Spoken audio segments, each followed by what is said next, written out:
মা কিনে দেবো তো বড় হয়, এখন সাইকেল চালাতে পারবি তুই? আমাকে এই শুধু কিনে দিবি সাইকেল। তাই তোকে সাইকেল কিনে দিবি না বলে দিলাম। তবে একটাই কিনবো বে, চেঁচকু চালাবে তুই চালাবি বে? মারা মাথা ও খারাপ করে দেবে সাইকেল। খারাপ করলেও দুজনে চালাবি। তাহলে আমার চালানো হয়ে গেলে তারপরে ও চালানো বলে দিলাম আমি। বেশ বে, তাই হবে তা কি? আবার কি হলো না, মনটা কেমন খারাপ করেছিস? আমি আর কাদাই বাড়িতে থাকবো না, আমি গলায় ধরে দেবো দেখবি। কি হলো কি না, কি হলো না? ভালো মন যত অপমান আমাকে সহ্য করতে চাই বাড়িতে। হ্যালো, কি অপমান করলি না তোকে? ভালো মতো জমাই পাতা কুকুর বেটা আমাকে কত অপমান করলো চুরির সামনে।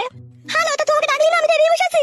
ভালো মানে এরকম যদি রাত দিন হইতে থাকে তোকে আমি বলে দিলাম মা, আমি কিন্তু নিজের জীবন গুছিয়ে দেবো দেখবি। হ্যালো না না ছুরি, খবরদার ভুলে ওই কাজ করিস না, আমি আছি দাঁড়া। তুই কি করছিস? তুই তো কিছু করতে পারছিস না, আমার সেই কষ্টই হয়েছে। বেশ ঠিক আছে, তুই দাঁড়া, আমি একবার এমএলএ সাহেবকে দেখা করে আসি। এমএলএ সাহেবের কাছে তো ডেলিয়ে গেছি, তুই কি করছিস তুই? এতদিন আমি এমএলএ সাহেবকে উপরে উপরে দিয়েছিলাম বলে কাজটা ঠিকঠাক ভাবে হয়নি, এবার আমি ওকে তলাশাই বইতে দেবো দাঁড়া। কি তলাশাই বইতে দিবি? হ্যালো, তুই চুপ করে বাড়িতে বসে থাক, ঠিক আছে? আমি আসছি এখনই। আমি যাবো মা, তুই জানে। এই ফাটা কুকুর বেটা চুপ করে বস, আমি যাবো আর আসবো এখনই। মারা মাথা কোলে